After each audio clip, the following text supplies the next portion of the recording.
muchísimo.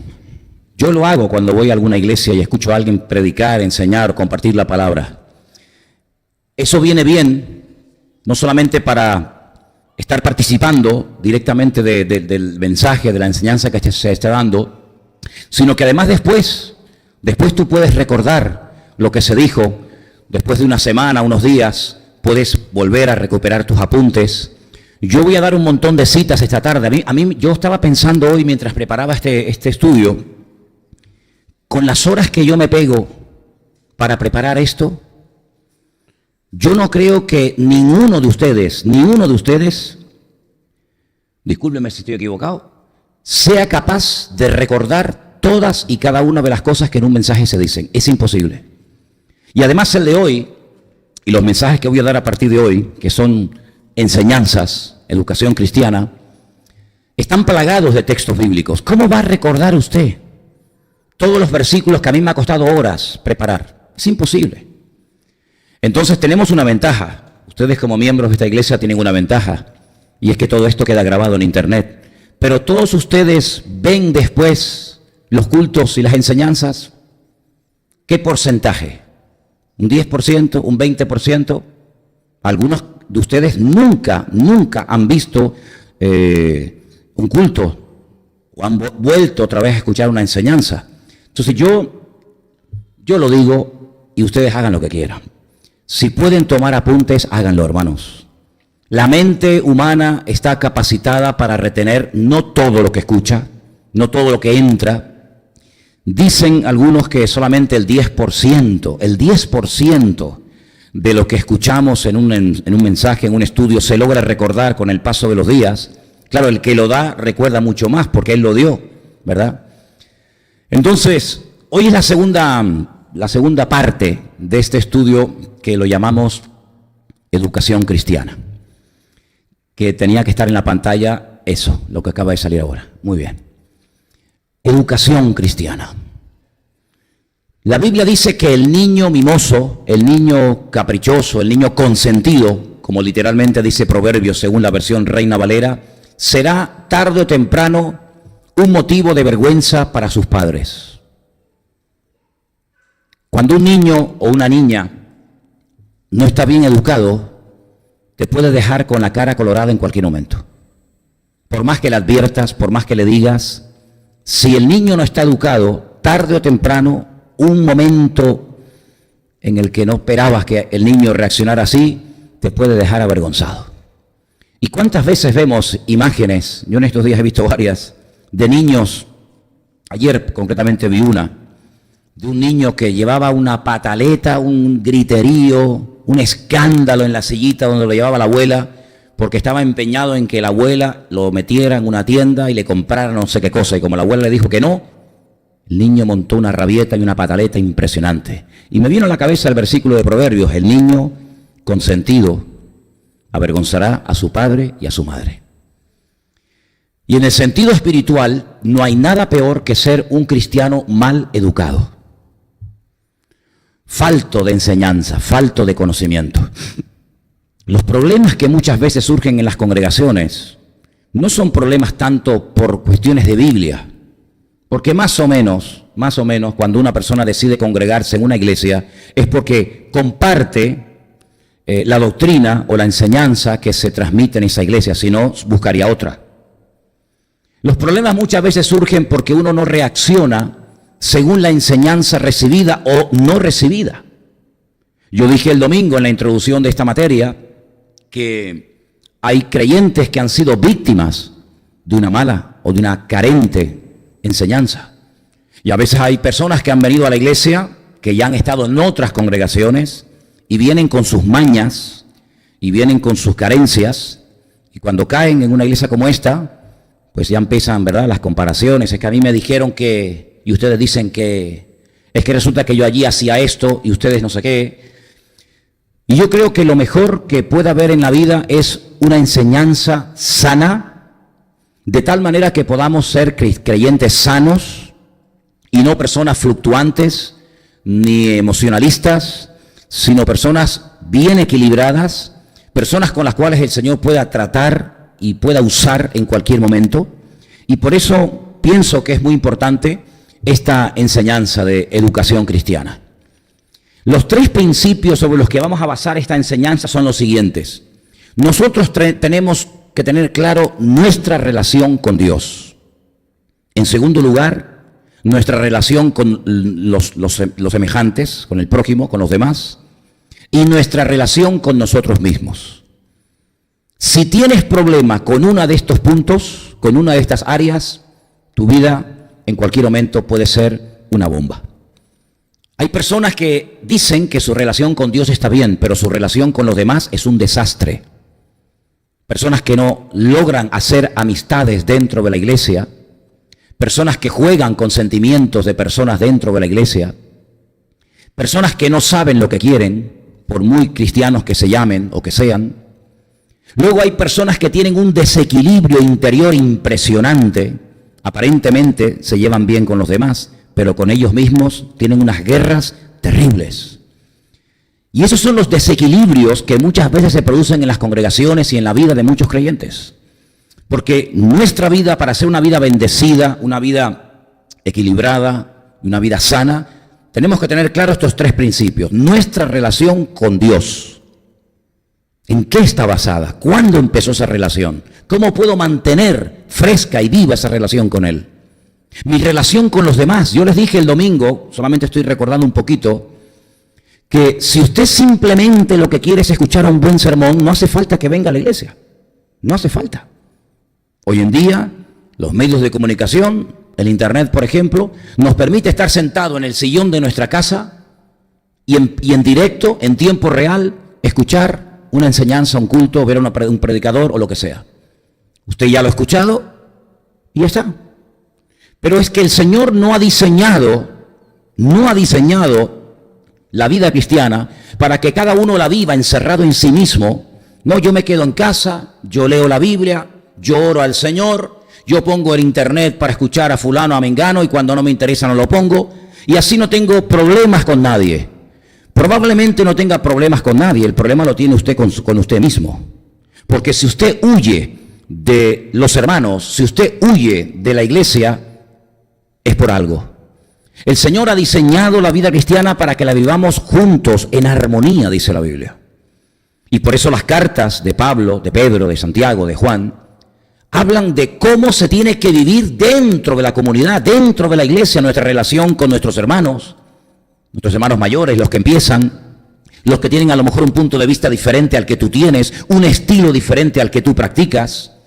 Y es la iglesia el taller de Dios. Si usted no quiere cambiar, no venga a la iglesia. Porque a la iglesia, después de habernos convertido, y yo doy por hecho de que todos los que están aquí esta tarde ya están convertidos, si usted ya está convertido y quiere cambiar y quiere madurar, siga viniendo. Porque aquí usted va a poder crecer y tendrá oportunidades para ser tratada en su carácter. Y aquí tendrá la oportunidad de ser exhortado y corregido y amonestado, etcétera, etcétera. Pero si usted no quiere cambiar, no hace falta que venga. Porque a la iglesia, después de habernos convertido, no solamente venimos para escuchar un buen mensaje, un buen estudio, sino venimos para que el Señor trate con áreas de mi vida que en otras áreas y terrenos de la vida no van a salir. Pero es en la iglesia, en el roce, en el trato con los hermanos, donde van a salir cosas que el Espíritu Santo va a permitir que surjan, que salgan a la luz, para que ahí te conozcas a ti mismo y te des cuenta de lo verde que estás o de lo maduro que estás en un área o en varias áreas determinadas de tu vida. A la iglesia no solamente se viene a mejorar, una cosa es mejorar y otra cosa muy distinta es cambiar. Hay gente que ha mejorado, pero no ha cambiado. Ahora, nuestra relación con Dios no empezó el día que nacimos. Yo sé que por ahí hay una enseñanza y por ahí hay algunos que dicen de que todos somos hijos de Dios. Y se dice muchas veces que todos somos hijos de Dios. Pues según la Biblia, y lo vamos a ver ahora, nuestra relación con Dios, con el Creador, no empezó desde la cuna. No empezó desde el día que hice la primera comunión, los que la hicieron. No empezó desde que yo era niño, sino que esa relación con Dios está basada en una experiencia que si usted no la ha tenido, difícilmente usted va a comenzar a conocer a Dios, porque para conocer a Dios el primer paso es encontrarme con Él y tener mi propia experiencia personal. Vamos a ir a Efesios, concretamente al capítulo 2. Efesios, por favor, capítulo 2. Vamos a leer los 10 primeros versículos, donde vamos a leer cosas, creo que muy interesantes, y que van a apoyar este primer punto que estamos tocando. Mi relación con Dios no empezó el día que nací físicamente. Puede ser que naciera en un hogar cristiano, donde incluso mis padres asistieran a la iglesia, donde tal vez mi padre era pastor o siervo de Dios, pero eso no significa nada. La relación con Dios es una relación, tiene que ser una relación personal. De nada sirve que tus padres sean muy buenos creyentes o malos creyentes. Si tú no tienes tu propia relación con Dios, algo te falta, y por eso después no recibes lo que al Señor tanto le gustaría derramar sobre tu vida. Efesios 2:1 dice: Él os dio vida cuando estabais muertos en vuestros delitos y pecados. Luego, aquí no habla de la vida física. Aquí no habla del nacimiento físico, hace 30, 40, 50, 60 años o los que sean. Habla de otro tipo de nacimiento, de otro momento de la vida. Él te dio vida a ti y a mí cuando estábamos muertos. Y lo que nos había matado, lo que había producido esa muerte en nosotros, eran nuestros pecados, nuestros delitos, las transgresiones que habíamos cometido delante del Señor. Eso nos tenía muertos, totalmente separados, excluidos de nuestra relación con Dios. Y sigue diciendo el versículo 2: en los cuales anduvisteis en otro tiempo, siguiendo la corriente de este mundo, conforme al príncipe de la potestad del aire, el espíritu que ahora opera, que actúa en los hijos de desobediencia. Aquí en ningún momento se menciona hijos de Dios, sino fíjate el calificativo que aparece: hijos de desobediencia, entre los cuales también todos nosotros vivimos en otro tiempo. Escuche bien estos 3 puntos: los deseos de nuestra carne, segundo, haciendo la voluntad de la carne, y tercero, de los pensamientos. Y éramos por naturaleza hijos de la ira o de ira, lo mismo que los demás. Menciona hijos de desobediencia como sinónimo de inconversos. También menciona la expresión hijos de ira como expresión también de inconversos. Y menciona 3 cosas fundamentales: los deseos de la carne, la voluntad de la carne, y menciona la mente, los pensamientos. Fíjate cómo involucra la mente, la voluntad, el ego, la carne. En ningún momento habla del espíritu, porque nuestro espíritu estaba muerto, porque estábamos muertos en delitos y en pecados, y por eso dice que Él es el que nos dio vida. Versículo 4: pero Dios, que es rico en misericordia, por su gran amor con que nos amó, aun estando nosotros muertos en pecados, lo vuelvo a mencionar, nos dio vida juntamente con Cristo. Y pone entre paréntesis: por gracia sois salvos.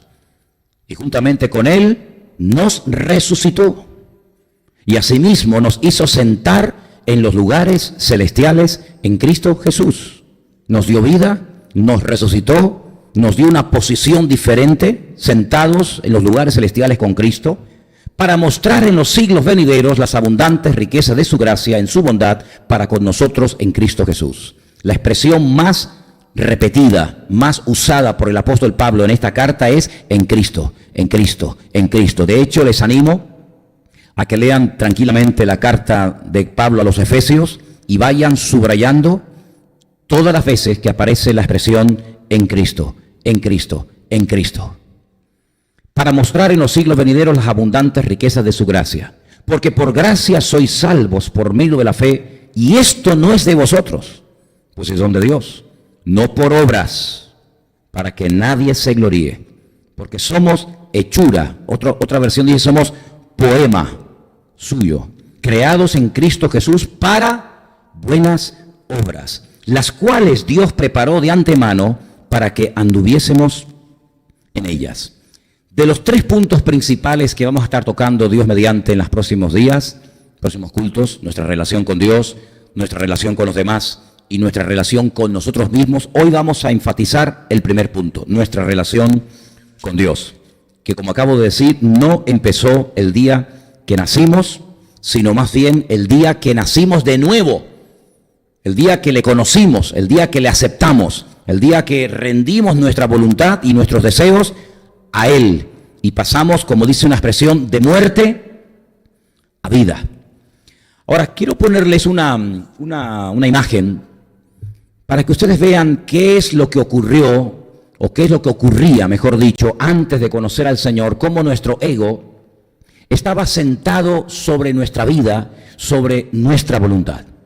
Ahí tenéis una imagen, un pequeño gráfico, donde veis una silla, ¿vale? Esa es tu voluntad, esa es tu vida, y esa E, que es el ego es yo en griego, era el que dominaba tu vida. La cruz, vamos a decir que representa a Cristo, está fuera. Eso es lo que el apóstol Pablo dice, que nuestra voluntad, la voluntad de nuestra carne, no la voluntad de Dios, nuestra voluntad. Aquí hay 2 voluntades, la voluntad de Dios y mi propia voluntad. Dios no anula ni antes ni después, subrayo, ni antes ni después el Señor anula nuestra voluntad cuando nos convertimos. Después de convertirnos, nuestra voluntad sigue estando ahí. Si quieres ver un ejemplo de este choque de voluntades que en un momento determinado pueden existir, vete al Getsemaní y encontrarás al mismísimo Señor Jesucristo diciendo aquella famosa frase de Señor o Padre, no se haga mi voluntad, sino tu voluntad. Estaba la voluntad del Padre y en ese momento estaba la voluntad personal de Jesús, del Cristo, del Hijo, que tenía que ser rendida y tenía que ser sometida a la voluntad del Padre, aunque la voluntad del Padre en ese momento era que muriera, ¿vale? Por lo tanto, durante muchos años de nuestra vida hemos vivido así. Nosotros hemos sido el centro. Lo que yo quería es lo que hacía. Lo que a mí me gustaba es lo que yo hacía o probaba. A donde yo quería ir, yo iba. En otras palabras, yo era el dueño de mi vida. Yo era el que decidía a dónde iba, a dónde no iba, qué compraba, qué no compraba, qué hacía con mi vida, qué hacía con el dinero, qué hacía con mis talentos, qué hacía con mi familia. Yo era el dueño de mi vida. Yo era un egocéntrico. Cristo no pintaba nada. Cristo no había entrado en mi vida.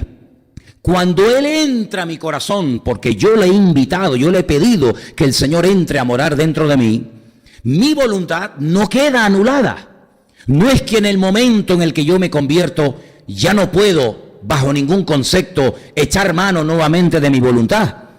Queda totalmente anulada. ¿Quién te dijo eso? En ningún momento. En ningún momento el nuevo nacimiento anula la voluntad humana, la voluntad de la carne. Está ahí. ¿Y ahora cómo trato con eso? Ahora que quiero que no sea yo el que estoy sentado en el trono de mi voluntad, sino que sea el Señor el que sea el dueño, el amo de mi vida, ¿cómo hago cuando mi voluntad es diferente a la voluntad de Dios? Bueno, aquí estamos, con la palabra de Dios abierta y tratando de buscar luz y salida y pasajes bíblicos que nos muestren cómo puedo lidiar con lo que la Biblia llama la carne. Ahora, antes de definir lo que es la carne, porque quiero que dejemos bien claro de qué estamos hablando, porque es algo que aparece por todas partes. Aquí hemos visto la voluntad de la carne, los deseos de la carne. Si lees, por ejemplo, otras epístolas, como por ejemplo la carta de Pablo a los Romanos, vas a encontrar que el término carne aparece por todas partes. Los que andan según la carne no pueden ser hijos de Dios, los que, ¿verdad? Continuamente, antes de dar una definición de lo que es en sí la carne, quiero que leamos otro texto que nos va a ayudar para entender lo fuerte que es la voluntad humana. Primera de Juan 2:16. Primera de Juan, casi al final de la Biblia, capítulo 2, versículo 16, donde él añade algo muy interesante que no tenemos que pasar por alto. Primera de Juan, capítulo 2, versículo 16. Y dice así: no améis al mundo. No améis al mundo. su estilo de vida, los valores, lo que nos intentan imponer sí o sí a la fuerza, te guste o no. Las comidas del mundo, como decía este hermano que nos visitó recientemente en la iglesia, ¿verdad?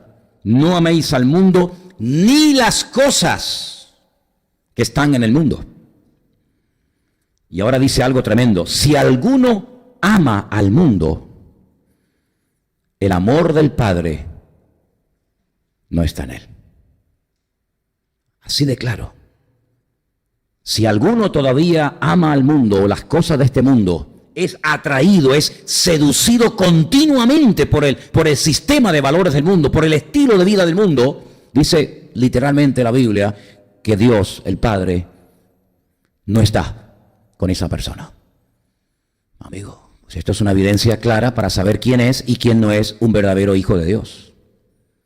Y ahora dice algo muy interesante en el versículo 16, porque todo lo que hay en el mundo, y ahora mira qué frases utiliza, todo lo que hay en el mundo, los deseos de la carne, ya esa frase la habíamos leído en Efesios, ¿verdad? Los deseos de la carne. Los deseos de los ojos, eso no lo dice Efesios. Por eso muchas veces es importante buscar en un sitio, buscar en otro, ir a un pasaje, ir a otro pasaje para enriquecer el tema que queremos tocar. Los deseos de los ojos. Oye, también los ojos desean. ¿Ah? Los ojos, dice la Biblia en Eclesiastés, son las ventanas, ¿verdad? Son las ventanas a través de los cuales entran deseos que si no miraras, no desearías. Eva dice que antes de comer, miró. Y después de mirar, deseó. Si no hubiera mirado, si no hubiera entrado por la ventana, que son los ojos, ese anhelo, ese deseo de comer, no hubiera pecado ni se hubiera rebelado contra el Señor. Hay un refrán que dice, lo que no ven los ojos, no lo desea el corazón, ¿vale? Deseos de la carne, deseos de los ojos, dice, y añade una palabra muy interesante, la vanagloria. La vanagloria de la vida, dice, estas tres cosas no provienen del Padre, sino del mundo. Es decir, que cuando yo anhelo y amo y deseo y me dejo seducir y arrastrar y cautivar por las cosas del mundo, eso no viene de parte de Dios. Ahí no tienes que complicarte la vida y comenzar a orar y decir, Señor, ¿esto que estoy sintiendo será de Dios? ¿Será mío? ¿De quién viene esto? Bueno, si sientes amor y atracción por el mundo, por las cosas del mundo, por la forma como el mundo vive, etcétera, etcétera, eso no viene del Padre. Dios no te está poniendo en tu corazón que peques, que robes, que hagas cosas contrarias a lo establecido por el Señor. Y el mundo pasa y sus deseos, pero el que hace la voluntad de Dios permanece para siempre. Hay una estabilidad, una firmeza, una constancia en la persona que hace la voluntad de Dios. Ahora bien, vamos a definir lo que es la palabra carne. Yo, como es una definición un poquito extensa, pero muy bonita y muy interesante, le he pedido a Saray que nos la ponga ahí en la pantalla, para que todos, si queréis, la podamos leer en altavoz. ¿Os parece? Ahí la tenemos. La carne es, léalo conmigo, la fuerza interior compulsiva, heredada de la caída del hombre, que se expresa en rebelión contra Dios. ¿La podemos leer otra vez? ¿Qué es la carne? Es la fuerza interior compulsiva, heredada de la caída del hombre, que se expresa en rebelión contra Dios. La fuerza de la carne, la voluntad de la carne es impresionante. Si alguno se está preguntando, bueno, yo después de haberme convertido al Señor y de seguir manteniendo esta lucha con la carne, y no a todos nuestra carne nos pide lo mismo. Algunos de ustedes a lo mejor sienten atracción o tienen deseos, su carne me refiero, de hacer ciertas y determinadas cosas que para ti son tentaciones, pero que para el que está a tu lado a lo mejor no es, o viceversa. Las tentaciones en cierto sentido son proporcionales a la antigua vida que llevaste. El que estuvo en la droga, evidentemente, le va a tentar a él o a ella más el tema de la droga que a una persona que nunca estuvo en ese tema. No estoy diciendo que no le puede tentar a una persona que nunca estuvo en la droga, pero es mucho más fácil y más normal que le tiente la droga a uno que la probó que a uno que nunca la probó. Es decir, Satanás, cuando nosotros nos convertimos, no nos perdió el rastro.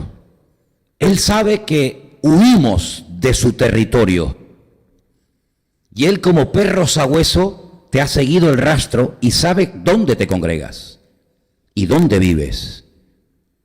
Y sabe perfectamente durante años qué es lo que practicaste y qué es lo que hacías y a dónde ibas y con quién te juntabas y cómo era tu vida. Él lo sabe perfectamente porque él fue el que fue guiando tu vida, utilizando tu voluntad, que tú creías que eras tú el que la usaba, pero muchas veces era el maligno el que usaba su voluntad, haciéndote creer que eras tú el que decidías y tú eras un esclavo, porque la Biblia dice que el que comete pecado es esclavo del pecado que comete. Y ahí todos entramos en el mismo saco. Porque el pecado que yo cometí me hizo esclavo de ese pecado. Y el que tú cometiste te hizo esclavo de ese pecado. Y así absolutamente todos podemos decir que espiritualmente hablando, durante un largo tiempo de nuestra vida, todos fuimos esclavos. Absolutamente todos. Lo que pasa es que la vida pecaminosa de algunos era mucho más visible o notoria que la de otros que parecían mosquitas muertas, que no rompían un plato, pero delante de Dios todos absolutamente hemos pecado. Cuando nosotros nos convertimos al Señor, quiero reiterar esto y dejarlo bien claro, que la voluntad de la carne no queda automáticamente anulada, sino que ahora entras en una dimensión totalmente diferente. ¿Por qué? Porque antes, cuando tú no conocías la voluntad de Dios, cuando tú no conocías los designios de Dios, los principios del Señor, tú no luchabas contra la carne, sino que te rendías a la carne. Dice que seguías la corriente. Cuando tú te metes en un río, lo difícil no es ir a favor de la corriente. Lo difícil es ir en contra de la corriente. Si tú te metes en un río y te quedas quieto, la corriente te lleva.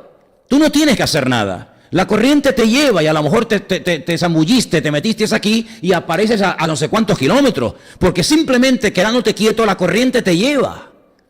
Y en el mundo, antes de Cristo, la corriente, como dice Pablo, del mundo nos arrastraba y nos llevaba a cosas que nos gustaban y nos llevaba a experimentar y a probar cosas y sensaciones, etcétera, que tal vez no habíamos pensado nunca que nos atraparían, pero que al final la realidad es que nos atraparon. Pero ahora en Cristo Jesús, ahora hemos encontrado que esa corriente, ese modo de vivir, esa forma de reaccionar no es la correcta. Y ahora te paras en medio del río y dices, no puedo seguir llevándome o dejándome llevar o arrastrar por la corriente. Ahora quiero ir en contra de la corriente, pero es que no puedo. Porque la corriente es tan fuerte que durante un tiempo aguanto. Pero hay un momento que me canso y me paro, y en el momento en el que te paras, te vuelve otra vez a arrastrar la corriente. Es como esas escaleras automáticas. Todos conocemos escaleras automáticas, ¿verdad? ¿Tú qué tienes que hacer para subir? Nada. Te subes y la escalera te sube. Pero ahora intenta ir a la inversa. Intenta ir a la inversa. Te das cuenta que quedándote quieto te lleva al contrario. Tienes que luchar en contra de esa corriente, en contra de ese movimiento que es adverso al que tú quieres llevar. Esa batalla y esa lucha nos va a durar toda la vida. ¿Cuántos dicen amén? Toda la vida. Y por eso es muy importante que tú reconozcas los diferentes enemigos con los cuales tú, a partir de tu conversión, te vas a enfrentar. Que son 3 esos enemigos. Y esos 3 enemigos son los siguientes. Ahí los tenemos. Por una parte tenemos a Satanás, al diablo, el príncipe de la potestad del aire, el que no quiere soltar prenda fácilmente, el que te conoce perfectamente, a veces mejor que tú mismo, el que quiere llevarse el mayor número posible de almas al infierno juntamente con él, el que nunca va a reconocer que ha pecado, que se ha rebelado contra Dios, el que no soporta verte bien y bendecido, el que no quiere bajo ningún concepto de que tú vivas en victoria, porque él un tiempo de su vida vivió muy bien y perdió todo por su soberbia, por su pecado y por su orgullo, y él va a hacer todo lo posible, utilizando el elemento del mundo y de la carne, Y ahí están aglutinados los tres enemigos que tenemos, Satanás, el mundo y la carne, para volver otra vez a llevarte a su terreno. Pero como sabe perfectamente que de la noche a la mañana uno no está arriba y mañana está abajo, él es como una especie de león, dice la Biblia, como león rugiente, que está siempre dando vueltas, tratando de encontrar la debilidad del momento. Por eso hay que ponerle las cosas difíciles al enemigo, porque el enemigo siempre está al acecho. Hay que ponerle las cosas lo más difíciles posibles para que él no lo tenga fácil, para que en un momento determinado me ataque. Cuando los animales en la sabana están todos unidos como una piña, los leones están agazapados, porque los leones saben perfectamente que no se pueden enfrentar contra una manada. Lo saben perfectamente. Por muy rápidos, por mucha fuerza que tengan, una manada junta como una piña es imposible. Pero cuando ellos atacan a la manada, lo que hacen o lo que intentan hacer es separarla. Y en el momento en que uno de los animales se aparta de la manada, si encima ya es mayor, o está enfermo, o tiene algún problema en una de sus patas, automáticamente es mucho más fácil atacar a uno y rodearlo que matar o atacar a 50 a la vez, lo cual es totalmente imposible. Satanás tiene las mejores estrategias del mundo para saber seducir y arrastrar a cada persona al terreno donde él quiere volverte a llevar. Ahora, para poder entender todo esto, hay que partir de la base de que todo esto que estamos hablando, los deseos de la carne, de los pensamientos, los deseos de los ojos, hay una palabra que define todo esto y es vanagloria. Fíjate qué interesante, vanagloria. No es gloria, es vana. Vanagloria, qué interesante. El adjetivo vanus, es un adjetivo, vanus, significa nada, vacío. Y gloria, pues tiene que ver con fama, con éxito, con esplendor, con engreimiento. Y cuando juntamos el adjetivo vanus con el sustantivo gloria, creamos un nuevo término, vanagloria, como diciendo todo lo que puedas probar y todo lo que puedas tener, al final te va a crear vanus, te va a crear un vacío existencial impresionante. ¿Crees que has llegado a la cima? ¿Crees que ya has descubierto lo que por fin te va a hacer feliz en la vida? Y cuando lo has probado, es como si quisieras coger con una red agua y se te escapa y tienes que volver otra vez a empezar de cero, y ahí empieza la batalla y la lucha toda tu vida, y el último peldaño de la escalera es la muerte. Ya no hay nada más. Es una vana gloria.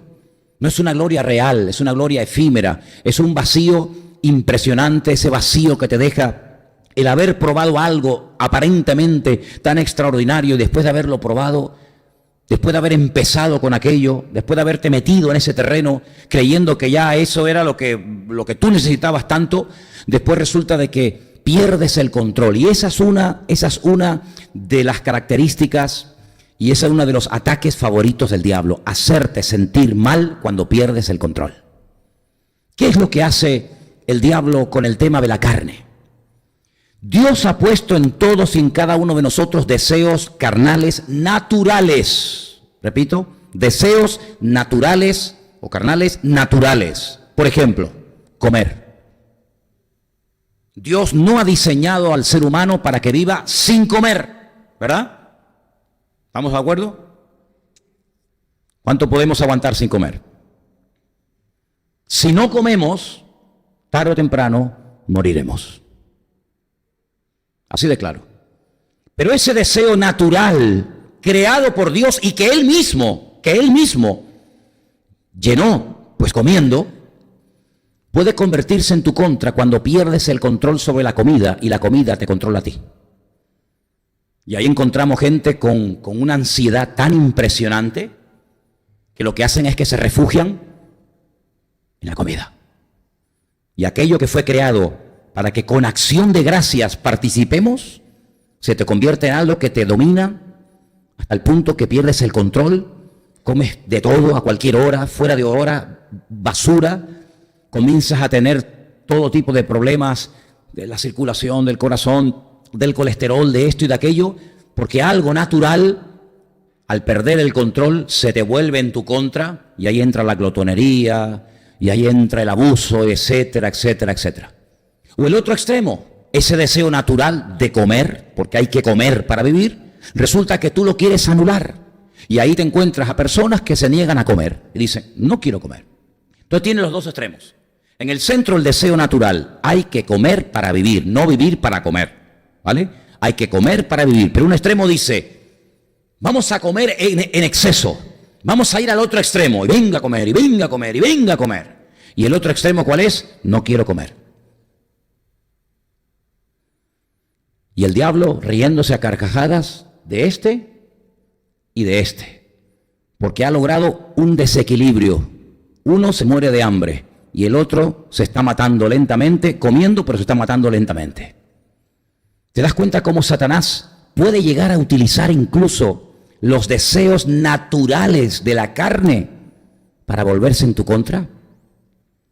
Cada vez que nosotros violamos una ley establecida por Dios, corremos riesgo de perder nuestra vida. Te voy a poner un ejemplo bíblico para que veas cómo Satanás, utilizando una ley natural, quiso que Cristo la quebrantara, haciéndole creer que si la quebrantaba no le iba a pasar nada.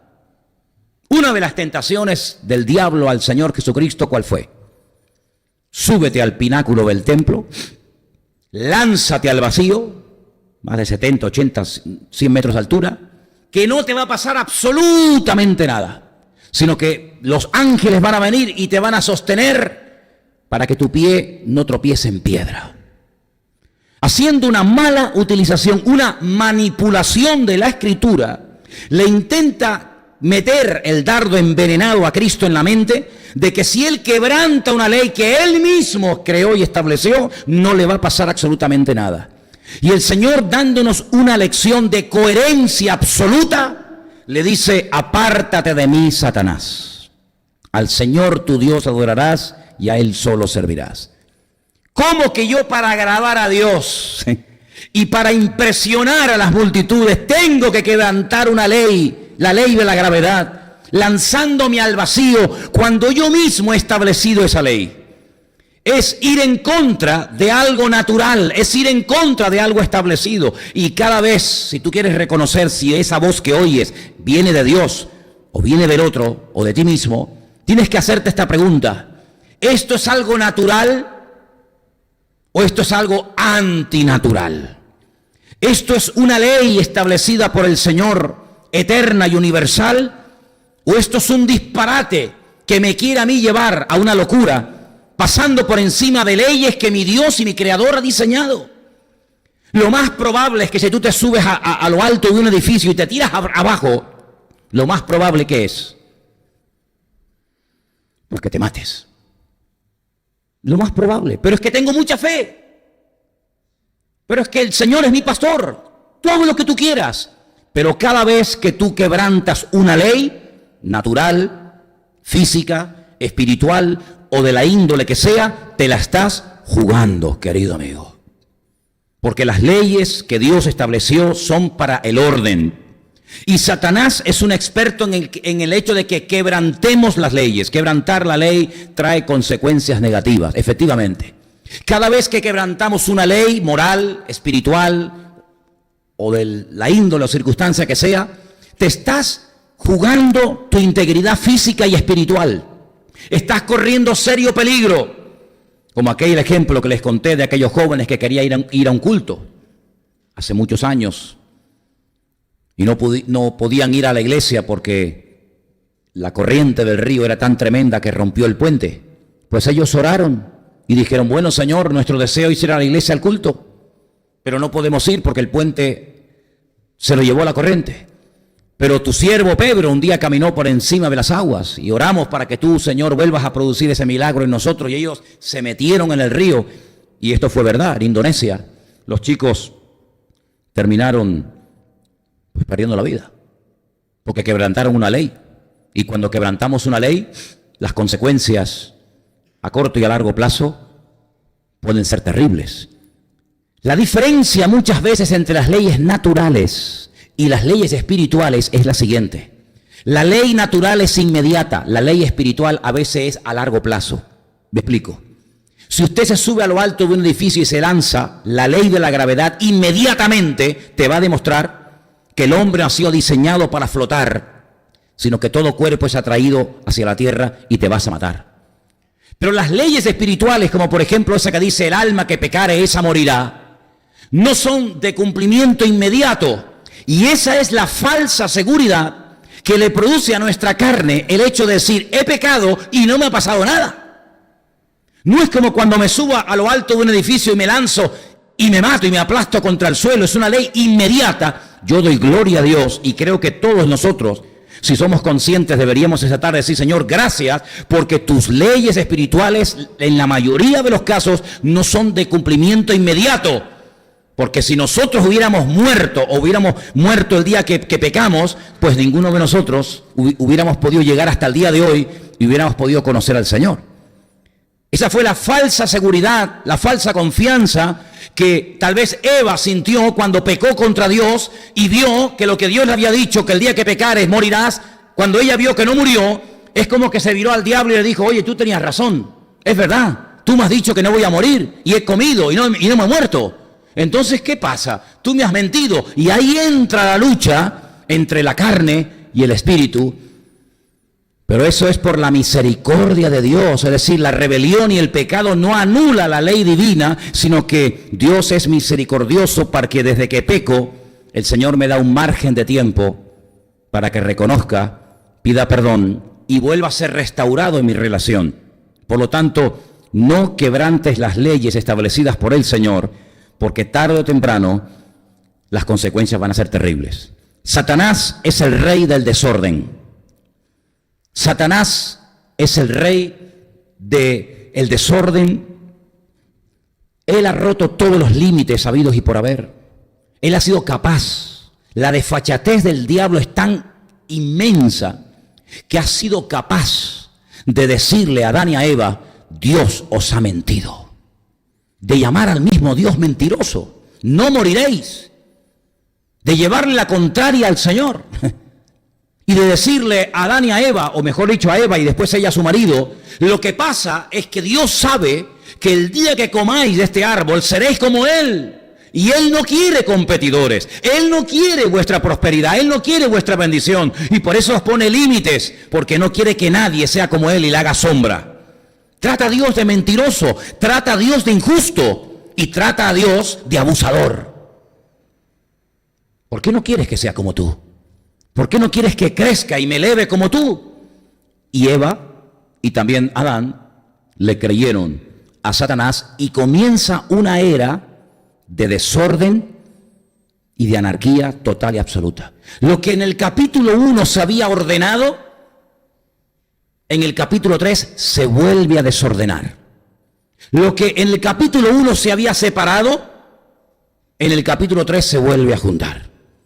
Lo que en el capítulo 1 se estableció como parámetros y como marco donde Dios actúa, en el capítulo 3 se rompen todas las normas y entonces el hombre, en vez de estar bajo la cobertura de su Creador, haciendo la voluntad de su Creador, le da rienda suelta a su propia voluntad y a menos que nosotros nos convirtamos a Cristo, nuestra voluntad es mucho más poderosa porque tu voluntad se ha rendido a un ser tremendamente poderoso como ha sido Satanás durante generaciones hasta que Cristo, gloria a Dios, lo venció en la cruz del Calvario. Cuando tú te conviertes, la carne no se va a someter a tu conversión. Tus deseos carnales, tus malos pensamientos, tus hábitos, las cosas malas que hiciste, como tú te has convertido, automáticamente la carne se postra y te rinde pleitesía y te dice, ay, perdóname, a partir de ahora no te voy a complicar la vida. A partir de ahora, perdóname, ahora veo que eres cristiano, me voy a estar quietecita. La carne, tengo por aquí una frase que vamos a poner en la pantalla porque me gustó mucho. La carne no puede ser reformada ni mejorada. ¿Lo podemos leer juntos? Nuestra carne no puede ser, ¿qué? Ni reformada ni mejorada. Dígaselo a que está a su lado por si no se ha enterado. Ni reformada, ni mejorada, al contrario. Vayamos a Gálatas capítulo 5, por favor. Gálatas capítulo 5, para que ustedes vean lo que la Biblia llama las obras de la carne. Hombre, difícilmente creo que te vas a sentir identificado con todas las que voy a mencionar, pero seguro que mientras yo las leo, alguno dirá, con esta sí, con esta no, con esta un poquito, con esta un muchito. Gálatas 5, versículos del 19 en adelante. Ese ruido de páginas de la Biblia es muy bonito, Ese ruido de páginas de la Biblia está muy chulo. Manifiestas son las obras de la carne. Manifiestas, no dice ocultas. ¿Y cuáles serán? ¿Tú las sabes? No, no sé cuáles son. No, son evidentes. Se ven, son manifiestas, ¿no? Se han dado a conocer. No están ahí ocultas. Que nadie se entere. Son manifiestas. Las puedes ver a kilómetros. Y son las siguientes. Las obras de la carne son adulterio, fornicación, inmundicia, lascivia, idolatría, hechicerías, enemistades, pleitos, celos, iras, contiendas, disensiones, herejías, envidias, homicidios, borracheras, orgías y cosas semejantes a estas, acerca de las cuales os amonesto, como ya os lo he dicho antes, que los que practican, esa es la palabra clave, los que practican asiduamente, frecuentemente, los que practican tales cosas, no van a heredar el reino de Dios. Vamos a leerlas otra vez, pero voy a pedirles que me hagáis el favor de ir contándolas. A ver cuántas menciona. Voy a leerlas otra vez. Manifiestas son las obras de la carne, que son adulterio, fornicación, inmundicia, lascivia, idolatría, hechicerías, enemistades, pleitos, celos, iras, contiendas, disensiones, herejías, envidias, homicidios, borracheras, orgías. ¿Cuántas van? 16, 17. ¿Alguno cuenta alguna más, alguno menos? Más de una docena, ¿sí o no? Hay otra lista en Romanos. No la vamos a leer ahora, tal vez en las próximas clases. Hay otra lista. ¿Cómo es posible que Pablo le escriba a una iglesia, porque la carta de Pablo la escribió a los hermanos de Galacia? ¿Cómo es posible que a hermanos a los cuales se les pretende ayudar en su crecimiento y en su desarrollo espiritual, en su educación cristiana, cómo es posible que se le hable a creyentes de adulterios, de orgías, de lascivias, de fornicación, de borracheras? ¿A cristianos se le puede hablar en estos términos? Hay cristianos que tienen tentaciones o tendencias o atracciones por estas 16 o 17, 18, 19, según a quien le pregunte, obras de la carne. ¿Creen ustedes que todavía existen en el siglo XXI cristianos que sean atraídos o seducidos por estas o algunas de estas manifestaciones de la carne? ¿Hay alguien aquí? ¿Hay alguien aquí entre nosotros que con toda esta enorme lista de obras manifiestas de la carne, tú digas, pues yo con esta todavía estoy luchando, o con esta, o con aquella? ¿Hay alguien así aquí? Por supuesto que sí. Por supuesto que sí. El mismo apóstol Pablo, lean tranquilamente durante toda la semana. Yo les voy a dar recetas. Saben que cuando se va al médico, los médicos dan recetas. Yo le dije, tiene poca fuerza, se encuentra cansado, quiere tener vitalidad física. Salmo 92, por la mañana, por la tarde y por la noche, 3 veces al día, como los médicos, por la mañana, por la tarde, por la noche. Salmo 92, va a tener la fuerza del búfalo, dice la Biblia. Eso dice la Biblia. La fuerza del búfalo. Bien. Yo le voy a pedir ahora que durante toda esta semana, hasta la semana que viene jueves, usted lea cada día Romanos capítulo 7. Romanos capítulo 7. Y usted va a encontrar ahí cómo el mismísimo apóstol Pablo pone su corazón encima de la mesa y dice, hermanos, a mí me está pasando esto. Yo tengo una lucha conmigo mismo impresionante. Yo tengo una lucha que consiste en que lo que quiero hacer me cuesta una barbaridad hacerlo. Y lo que no quiero hacer, lo estoy haciendo. Y claro, nosotros no conocimos al apóstol Pablo en persona. Pero ustedes imagínense escuchar a este pedazo de hombre de Dios decir en público semejante cosa como la que les acabo de mencionar. Pero es que resulta, es que tú y todos y cada uno de nosotros, en mayor o en menor medida, nos sentimos identificados con este hombre, ¿sí o no?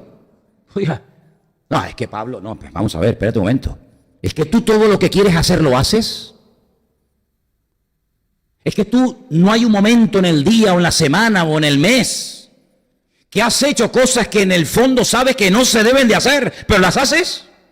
Pues entonces nos viene de maravilla saber que hasta el mismísimo apóstol Pablo tenía estas luchas y estas batallas consigo mismo. Pero claro, también hay un capítulo 8, gloria a Dios, donde vemos cómo hay una salida y cómo hay una esperanza. Porque si no hubiera una esperanza, una salida y un remedio al tema de la carne, apaga la luz y vámonos. Seríamos los más desgraciados de la vida. Porque estamos luchando contra un enemigo que por mucho que luches y por mucho que pelees, nunca vas a poder superar ni someter. Por lo tanto, ¿para qué oramos? ¿Y para qué leemos la Biblia? ¿Y para qué venimos aquí si al fin y al cabo la batalla está perdida? No, espérate, estamos hablando de la realidad de la carne, de sus deseos, de sus pasiones, de la vanagloria, de esa fuerza compulsiva interior que te lleva a cosas tremendas. Pero cuidado, hay victoria, hay salida, hay esperanza, hay solución en Cristo Jesús, Señor nuestro. ¿Cuántos dicen amén? Ya llegaremos ahí. Ahora, una de las cosas que son importantes en todo esto es algo muy sencillito, pero yo creo que puede ayudar mucho. Yo creo que a veces en lo sencillo está lo profundo. Saber diferenciar entre lo necesario y lo innecesario. Saber diferenciar entre lo natural y lo antinatural. Eso es algo muy importante.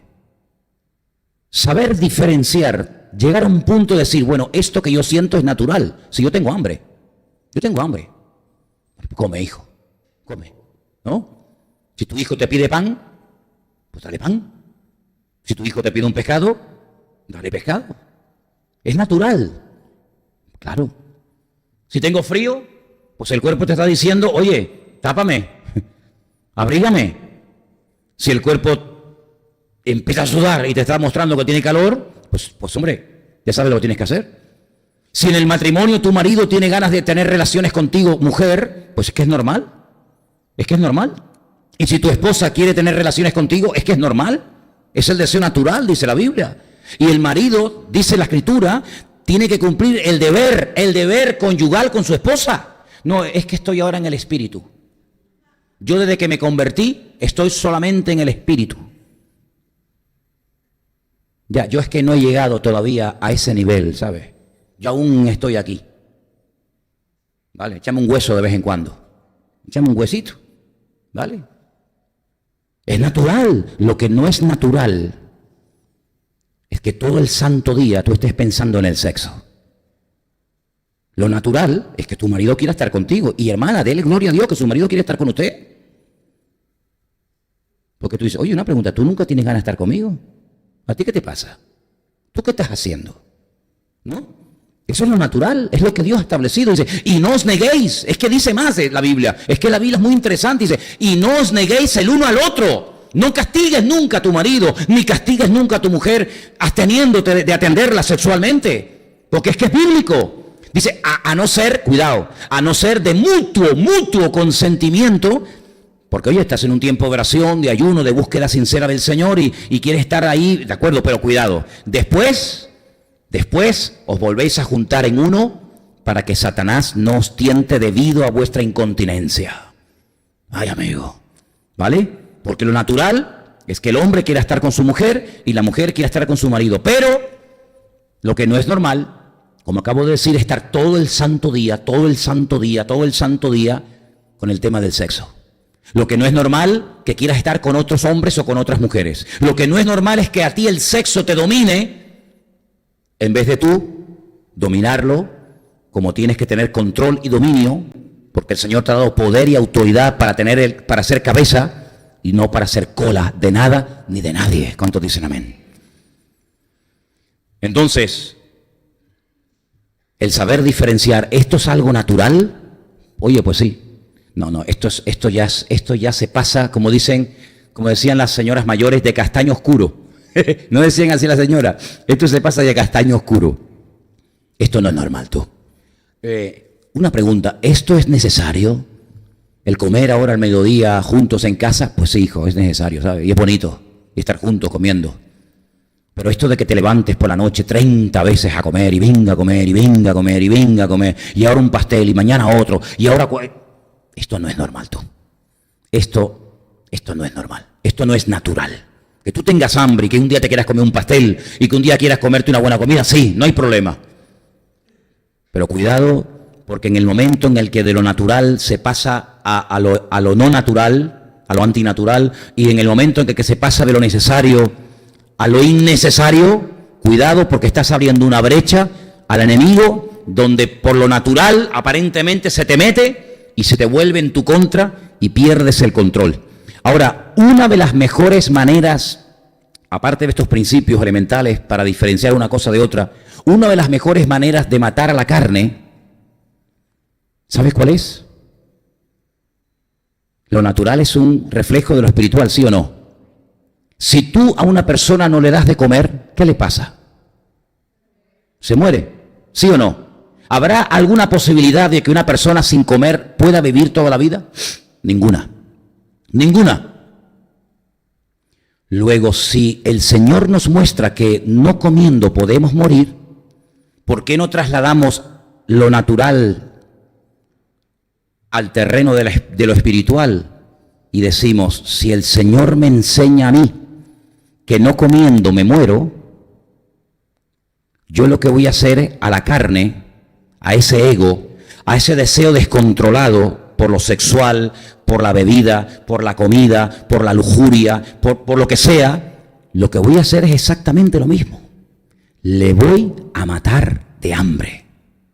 Entonces, si yo tengo un problema con el sexo y me meto en internet y estoy todo el santo día buscando y viendo y por aquí y por allá, lo que tengo que hacer es cortarlo para no darle más comida y para no darle más leña al fuego, y de esa manera voy matando y matando y matando. Claro, vamos a ver, habrá una lucha increíble, pero tarde o temprano la carne se debilita. La carne se debilita cuando no muere. Y comienzas a perder equilibrio, y comienzas a perder fuerza, y comienzas a ser otra persona, porque tu cuerpo no le estás dando lo que te necesita, y lo matas. Pues espiritualmente hablando exactamente igual. Si yo me reúno en un lugar a una hora con una serie de personas a hablar o a hacer una serie de cosas y eso me lleva a perder el control sobre mi debilidad humana, carnal, pues lo que tengo que hacer es hacer absolutamente todo lo contrario para ir poco a poco sustituyendo mis deseos carnales por deseos espirituales y deseos que tienen base bíblica. ¿Cuántos dicen amén? ¿Cuánto tiempo lleva esto? Cada persona es un mundo. Cada persona es un mundo. Pero lo que está bien claro es que si tú quieres dejar un pecado, cuanto más lejos del pecado, mejor. ¿Significa eso que porque yo estoy lejos de ese pecado, automáticamente ya ese pecado no me tienta? No, no nos engañemos. Seamos realistas. No estemos aquí hablando de fábulas. Pero hay muchas más posibilidades de que si yo tengo un problema con el sexo y me alimento a través del internet, si yo no tengo el internet, le será mucho más difícil a mi carne alimentarse de ese medio que si lo tengo delante las 24 horas del día. hasta que se equilibre la balanza, hasta que tú llegues a tener el control en el nombre de Cristo, lo mejor es tomar medidas preventivas. Hasta que tú después puedas volver otra vez, como dijo el Señor, vete y no peques más. El pecado está allá afuera, pero yo no voy a pecar más. ¿Por qué? Porque ahora el Señor conmigo, ahora todo lo puedo en Cristo que me fortalece. Matar a la carne de hambre, no suministrándole, no dándole lo que te pide, haciendo la ley de lo opuesto, de lo contrario. ¿Quieres ver esto? Pues no lo vas a ver. ¿Quieres tomar esto? Pues no lo voy a tomar. ¿Quieres ir a tal sitio? Pues no voy a ir. ¿Quieres que tal? No lo voy a hacer. Y es una lucha tremenda, pero cada vez la carne se va a ir debilitando hasta que llegue un momento en que la haga así y diga, soy libre en el nombre de Jesús. Gloria a Dios. Qué lástima que no esté toda la iglesia escuchando esto, de verdad. Qué pena, ¿eh? Por favor, hacerle llegar esta enseñanza a todos los que no están aquí esta noche. Darme unos minutos más, por favor. Hemos leído las obras de la carne. Quiero que vayamos a algunos versículos. Seguimos en Gálatas, capítulo 6, 7 y 8. Gálatas 6, 7 y 8. Pablo es muy claro con este tema de la carne, con este deseo del ego. Y dice, no os engañéis, Dios no puede ser burlado. Categórico. Todo lo que el hombre sembrare, eso también segará. El que siembra para su carne, de la carne segará ¿qué? Corrupción. Mas el que siembra para el espíritu, del espíritu segará vida eterna. Cuando tú has sembrado un modelo, un estilo de vida, una forma de actuar, una forma de pensar, una forma de comportarte, una forma de vivir, lo normal es que con el tiempo lo que tú sembraste, aunque ya te hayas olvidado, lo normal es que surja la cosecha de lo que tú previamente has sembrado. Porque la cosecha no es inmediata. Ninguna cosecha es inmediata. No hay ningún elemento, no hay ninguna fruta, ninguna verdura, no hay nada que tú siembres y que automáticamente al día siguiente puedas cosechar. Ninguna. Hay un margen de tiempo entre la siembra y entre la cosecha. A veces de meses, ¿vale? Exactamente igual ocurre con lo espiritual. ¿Cómo es posible que si estoy orando, estoy congregándome y estoy leyendo la Biblia, cómo es posible que a mí todavía me surjan cosas de hace 5 años? Claro, porque la siembra es inmediata. Si la lías, la liaste. Si lo hiciste, ya está. Pero la cosecha es a posteriori. La cosecha viene después y te va a alcanzar. Y cuando te alcance, y vamos a hablar la semana que viene de qué tengo que hacer cuando la cosecha que sembré hace años atrás resulta que hace pum, y tú dices, ahí va. Pero si esto es algo que yo pensé que tenía superado. Una cosa es lo que tú pensabas y otra cosa es la realidad del mundo espiritual. El mundo espiritual tiene sus leyes como el mundo físico las tiene. Si tú sembraste algo negativo, algo antibíblico, rompiste una norma, cruzaste una frontera espiritual, etcétera, tarde o temprano en el camino te puede llegar a encontrar y a estorbar eso que tú sembraste en su momento. Entonces Pablo utiliza una expresión interesantísima que ya digo la semana que viene la vamos a analizar, y es: tomad toda la armadura de Dios para que podáis resistir, y añade, en el día malo. Y habiendo acabado todo, estar firmes. Y muchas veces se habla de la coraza y del escudo y del yelmo y de la espada, y hablaremos. Pero lo que quiero destacar es que esa armadura es para tenerla puesta en el día malo. Porque ya me contarás a mí qué armadura tenía el apóstol Pedro cuando dormía encadenado entre 16 soldados romanos. El hombre estaba durmiendo, el hombre no estaba orando, él no estaba ayunando, él no estaba buscando de Dios, él estaba plácidamente cumpliendo una ley natural, y es la de dormir, porque era tiempo de dormir. Pero el apóstol Pablo dice: poneos la armadura para el día malo. ¿Y cuál es el día malo? ¿Cuál es el día malo? Bueno, es que todos los personajes de la Biblia tuvieron su día malo. Y algunos, cuando vino su día malo, tenían la armadura, estaban preparados, pero otros no la tenían y cayeron. Y entonces la Biblia nos da medidas preventivas, nos dice lo que tenemos que hacer ahora para cosechar mañana. Así como yo sembré y estoy cosechando años más tarde aquello que sembré, resulta que en el mundo espiritual yo puedo comenzar ahora un trabajo de preparación y de siembra para que en unos meses mi vida pegue un vuelco tremendo. Y por eso el profeta Jeremías dice que hay momentos en los que hay que pararse y arrancar lo que planté, porque no se puede plantar cosas buenas, productos buenos, en tierra donde se sembraron cosas malas. Y hay a veces algunos que quieren sembrar el fruto del Espíritu en las obras de la carne y se echa a perder lo uno y lo otro. Por eso es muy importante que de vez en cuando, y uno de los momentos que el Señor proporciona a la iglesia es el momento de la Santa Cena, donde dice: probaos, examinaos a vosotros mismos. Que ese sería el punto para estudiar las próximas semanas. Estamos ahora nuestra relación con Dios, luego vendrá nuestra relación con los demás y luego nuestra relación con nosotros mismos. Pero quiero leer para terminar 2 versículos más en Romanos 6:21. Romanos 6:21, donde dice: pero ¿qué fruto tenéis de aquellas cosas de las cuales ahora os avergonzáis? Qué interesante pregunta, ¿verdad? ¿Qué fruto tenéis de aquellas cosas de las cuales ahora os avergonzáis? Porque el fin de ellas, ¿cuál es? Muerte. Y Romanos 8:13 dice: pero si vivís conforme a la carne, moriréis. Mas si vivís por el Espíritu, hacéis morir las obras de la carne. Mas si por el Espíritu hacéis morir las obras de la carne, viviréis. Luego hay una forma de potenciar la muerte y hay una forma de potenciar la vida. Hay una forma de alimentar a la carne y dejar que nos siga llevando cautivos para no obedecer a Cristo. Y hay una forma de matar a la carne de hambre para poder preparar el terreno para lo que yo el día de mañana quiero cosechar para la honra y para la gloria del Señor.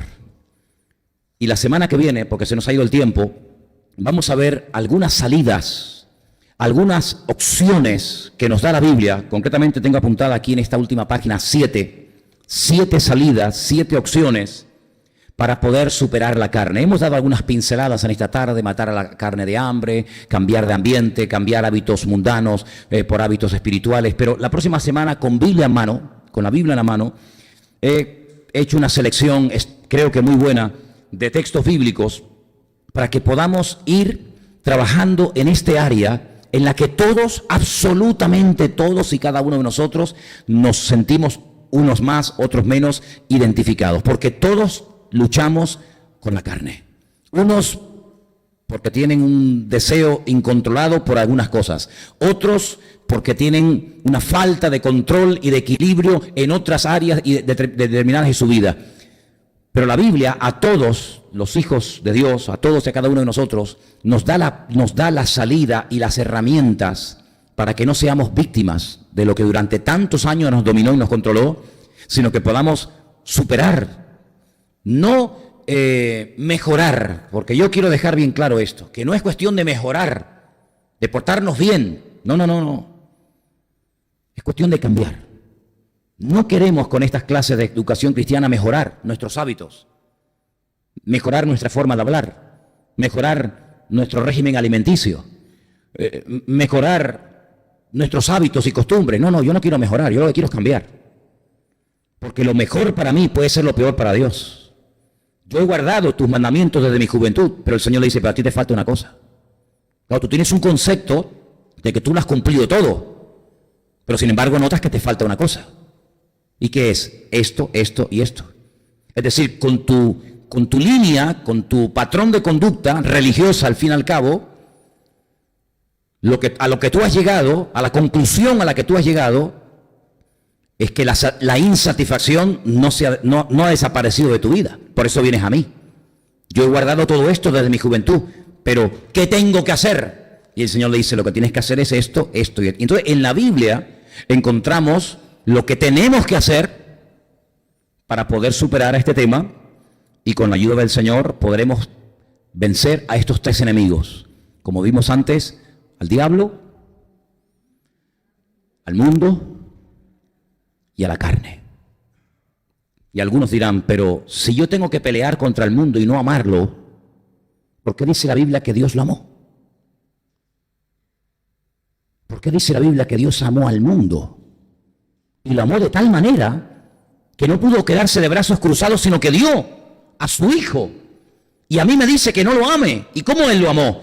Porque en nuestras Biblias la palabra mundo es una sola.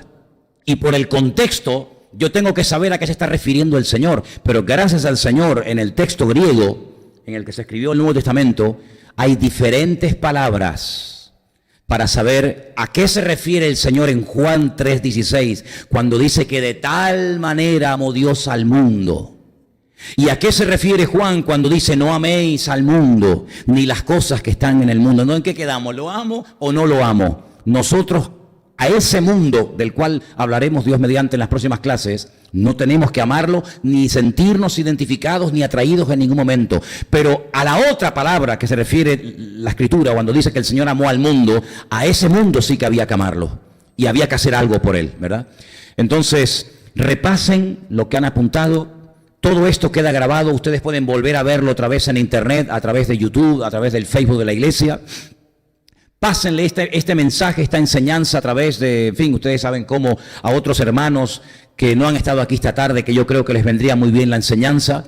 Lean los capítulos, los versículos que hemos leído durante esta noche y Dios mediante el domingo, otra vez el domingo, si Dios quiere, volveremos a tener la tercera parte de educación cristiana. Tanto los jueves como los domingos. Cuando yo esté aquí, yo voy a estar dando estas clases. La primera fue el domingo pasado, hoy es la segunda jueves, la tercera será el domingo. Y cada vez, ya digo, que yo esté aquí, un jueves, un domingo, durante algún tiempo estaremos tratando de ser educados en las cosas del Señor. Amén, hermanos. Oramos en esta tarde, ¿les parece? Ahí donde estás, dale gracias al Señor por esta oportunidad de aprender, de crecer, de madurar. Y que el Señor nos ayude a ir interiorizando poco a poco todas y cada una de estas verdades que hemos escuchado en la tarde de hoy. Hay mucho trabajo que hacer, muchas barreras que derribar, muchos gigantes que destruir. Es un camino largo, arduo, pero gracias al Señor la victoria está garantizada, porque la Biblia dice, tengo por cierto que las aflicciones del tiempo presente no son comparables con la gloria venidera que en nosotros ha de manifestarse. Y Pablo decía, estoy persuadido de esto, que el que comenzó en vosotros la buena obra, la perfeccionará hasta el día de Jesucristo. Así que tenemos promesas tremendas. Hay una realidad, la lucha de la carne y el espíritu, pero también hay otra realidad, y es que el Señor, la obra que comenzó en ti, no la va a dejar a medias. Él termina lo que empieza. Señor, te damos gracias por tu bendita palabra en esta noche. Queremos que nos eduques, queremos que nos enseñes y nos instruyas el camino correcto para que podamos crecer y madurar en tus caminos, sirviéndote cada día mejor, con más efectividad. Señor, impactando el mundo espiritual con nuestra vida. Y te doy gracias porque a través de tu bendita palabra recibimos la instrucción necesaria, justa y precisa para poder superar todos y cada uno de los obstáculos que se nos vayan presentando en el camino. Señor, queremos que nos des memoria y poder retener e interiorizar estos principios y estas verdades en nuestra vida para que la carne esté totalmente crucificada juntamente con Cristo. Y podamos decir, como tu siervo decía, ya no vivo yo, mas vive Cristo en mí. Señor, danos de tu fuerza, de tu gracia, de tu poder, para poder vivir en victoria todos y cada uno de los días de nuestra vida. Gracias por esta clase, este estudio que hemos tenido, que lo atesoremos en nuestros corazones y que guardemos en nuestro corazón tus dichos para no pecar contra ti. En el nombre bendito de Jesús. Amén. Y amén. Nos ponemos de pie, queridos hermanos, en esta noche. Gloria al Señor. Vamos a prepararnos como siempre hacemos.